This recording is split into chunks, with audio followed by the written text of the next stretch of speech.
This is 5 on your side at 5. Focused on you. Tonight, the Major K Squad is preparing to release new information about a deadly shooting in Clayton. It's the St. Louis County community's first homicide since 2006. Thanks for joining us. I'm Kelly Jackson. And I'm Mike Bush. The deadly shooting happened Monday morning, and Clayton police turned the investigation over to the Major K Squad. 5 on your side's Diamond Palmer is live in Clayton, where she has talked to neighbors and police. Diamond. Well, good evening, Mike. The Major K Squad says they hope to have some new information at some point today. And we spoke to neighbors who heard all of the gunfire and say they just want more answers.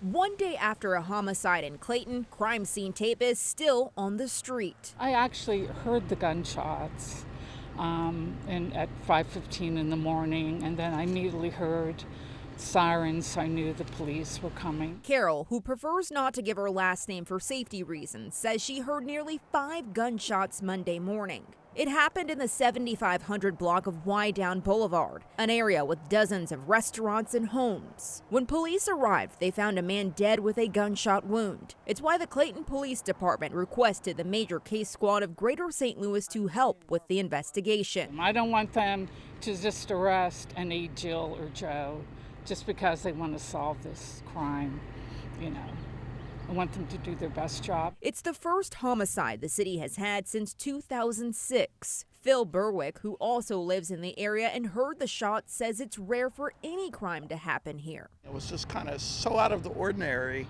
to see a crime scene investigation on Wydown Boulevard. Berwick says while it was early in the morning, he's troubled by the fact that a crime like this could happen in a high-foot traffic area.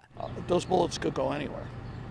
And, that's what would worry me is the guy shoots and misses and you're 500 yards away and you get hit by the bullet. It can happen anywhere. It can happen anywhere.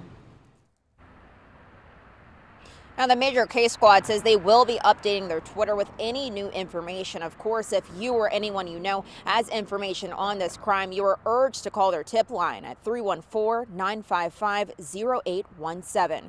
Reporting live here in Clayton, Diamond Palmer, 5 on your side. Now to some developing news out of St. Louis. Police are investigating a shooting downtown. It happened a little over an hour ago near 14th and Clark. That is right by the Enterprise Center. Police say someone walked up to the victim with a gun. There was a struggle and the gun went off. The victim was grazed in the head. Police say the two knew each other. One person is in custody. Today, officials identified a 19-year-old as the victim of a deadly shooting in East St. Louis. Trinity Bateman was shot on State Street during an argument on Friday. She died at the hospital. Police are still investigating the shooting, and they have not released any other details about the suspect. Attorney General Andrew Bailey is calling on state lawmakers to expand his powers to investigate and expel public officials. Bailey's recommendation comes in a new 62-page report detailing what he found while investigating former St. Louis Circuit Attorney Kim Gardner.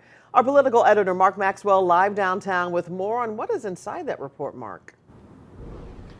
Kelly and Mike, good evening. Attorney General Andrew Bailey takes aim at 3 major things he found in Kim Gardner's office.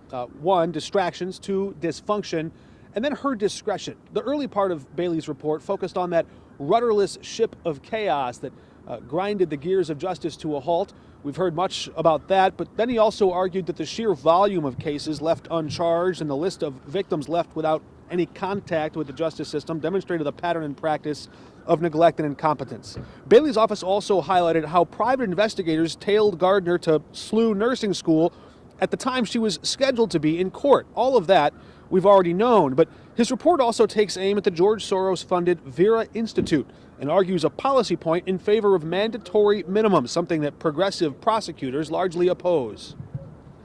She had completely stopped charging armed criminal action, which is one of the best tools that prosecutors have to carry a mandatory minimum against violent offenders who are using weapons and dangerous instruments to commit crimes on our street. What the armed criminal action does when you double charge it, you have the ability to stack charges. So instead of just a robbery, which carries a maximum punishment of 30 years, you have the robbery and the armed criminal action. So you could be facing up to 60.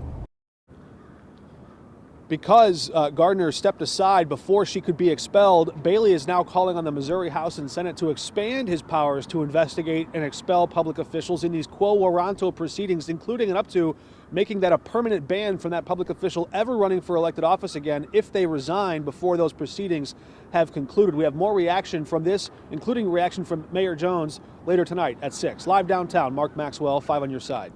Tonight, St. Louis police are still looking for the people who broke into a college basketball team's travel van. The team from Indiana stopped for a team photo at the Arch last week when it all happened. 5 on your side's Annie Krall is live in downtown St. Louis after speaking with players and coaches who had their personal items stolen. Annie. Well, many of the 16 players from the Anderson University women's basketball team had never even heard of the Arch, let alone visited it. So, as a landmark of the city, they decided it was a necessary stop as they were playing a St. Louis basketball tournament this weekend. However, when they stepped outside for no more than 20 minutes to take a team photo, that gave suspects enough time to rob their team van. Anderson University players and coaches took this team photo at the Arch at about 2:30 p.m. on Friday. When they got back to one of their team vans, all of their bags were gone. The players thought it was a joke or a prank being played by one of the coaches before their first game of the Webster University tournament, where they were going to compete just a few hours later. It was not. The police report says the driver door on one of the vans was damaged. Multiple electronics, a driver's license, a social security card, and a number of basketball jerseys had been stolen. One player tracked an electronic device to the dumpster of a nearby restaurant. A parent finding all of these personal items trashed in the dumpster. Police haven't located any other items, but the team is trying to find a silver lining. It was a very ironic week for all this to happen. We're going through our core values, and one of our core values is joy. So that was the word of the week. And Coach just kind of hit on that and encouraged our team to stay together and to not let it affect, I don't know, how they play or how anything goes. Webster ended up beating Anderson University in the championship game after the robbery. And at 6 o'clock, we'll hear from one of the players who had not only her credit card stolen, but also her driver's license and her social security card, which she's advising to future collegiate athletes who may play here in the future. Reporting live in downtown St. Louis, Annie Krall, 5 on your side. Well, over the past few days, there have been several earthquakes along the New Madrid fault line in southeast Missouri. Yeah, let's check in with meteorologist Jim Castillo. You're taking a closer look at these quakes, and what do they mean for us? Yeah, we always do, because we're watching that New Madrid seismic zone. And really, since 1974, there's been 4,000 earthquakes. Most of them we don't even feel. And you can see right here, this is the past 48 hours. We've had a couple of minor quakes, a swarm, if you will. So we're watching the past 10 days here.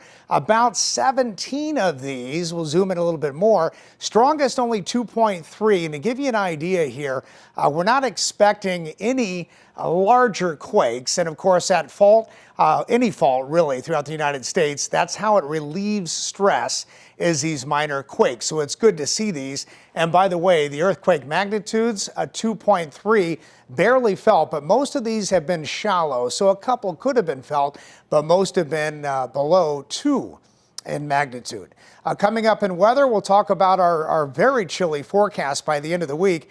And our rain chances do ramp up as we get into next week, as we get into Thanksgiving. More on that coming up in just a bit. All right. Still to come, a vote to avoid a shutdown, the latest on a bill to fund the government. Gaza's hospital system on the verge of collapse, why Israel is now urging healthcare staff to leave the largest hospital still open. A holiday celebration could land you in the ER. Some tips to make this season a safe one.